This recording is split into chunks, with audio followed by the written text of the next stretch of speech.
What's up, Reclaimers? Miss Toxic here, thanks for joining me. Finally, Nintendo is doing something right for once. And for the first time since the GameCube, I'm actually excited to see what Nintendo has in store. Nintendo had a press conference on the Switch today, or yesterday, depending on when you're watching this, that revealed some really interesting and exciting features. If I were to spend the entire video addressing everything that was talked about in the 2-hour stream in this video would be 4 hours long. So I'm just going to talk about the things that I felt were the most impressive, and a few things I'm not sure about, and then one that just absolutely triggered me, which I will just talk about at the end of the video. So I'm not going to show any footage from the stream or any stills because I don't want to get sued or copyright striked by Nintendo. So if you're interested in watching the stream because you hadn't watched it already, what are you doing with your life? You can find a link to the stream in the description below. Alright, so let's talk about the price and the release date. The Switch is releasing March 3rd in North America at $299 price point. Conveniently, that's my birthday month. So I think that's the same price point as the Wii U, which was kind of expected since I didn't think that the console was going to be anything too far from what Nintendo has been doing for the last couple of console generations. Yes, that means motion controls are back. But, they seem to be less about waving your arms around like a fucking idiot and more about getting technical about the direction and the force you're using with what they call the Joy-Con. Also, there's an amiibo reader for those who actually give a fuck about that anyway. So let's just keep talking about these motion controls. In the stream, they showed off this new fighting game called ARMS, and you use the Joy-Con controller kind of like a pair of fists and fight by, well, waving your arms around like an idiot, but to me, it looks like it's more technical and responsive. I don't really know, but it seems interesting. Like, if it's done really well, could you imagine getting one of your favorite fighting games like Street Fighter or Tekken and being able to use the same control scheme to pull off Rage Art in Tekken 7 or a special move in Street Fighter? Maybe it's just a gimmick, but if the software works well and it's easy to develop for, maybe we could see some more motion integration in our fighting games. I think that would be really cool.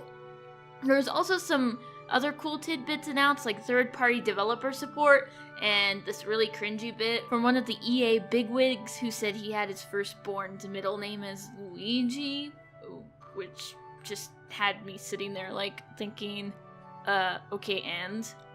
But they announced a new Mario game called Super Mario Odyssey that kind of reminds me of the old sandbox Marios like Super Mario 64 from my childhood.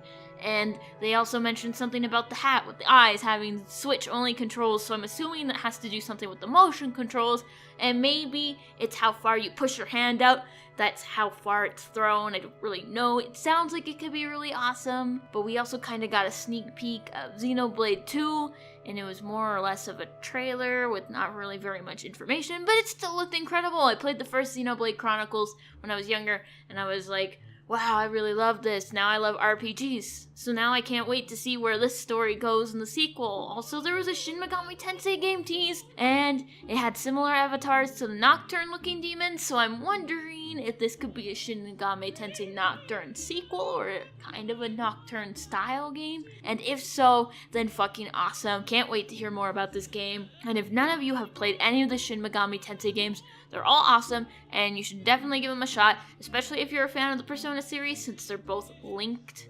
They're both the same game in the same universe, just with different kind of styles of gameplay. And lastly, they finally announced the release date for The Legend of Zelda Breath of the Wild, which is going to be a launch title. So it's launching with the console. That's awesome, but there was really no surprise there.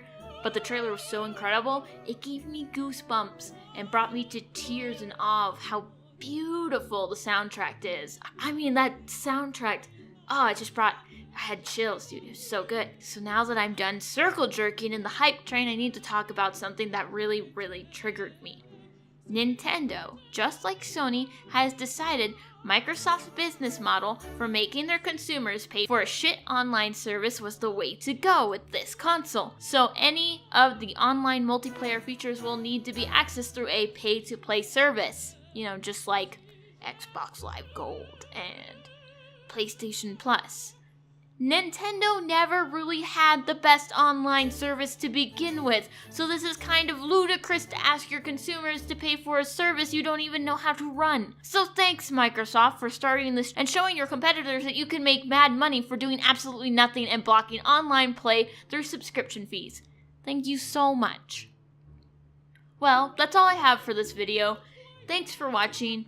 Have you guys watched the press conference? And if so, what are you most excited for the Switch? If you don't like the Switch, let me know in the comments below. And if you liked the video, maybe share the love and leave a like. If you haven't already subscribed, maybe hit that subscribe button and check out my other content. Thanks, and have a good one.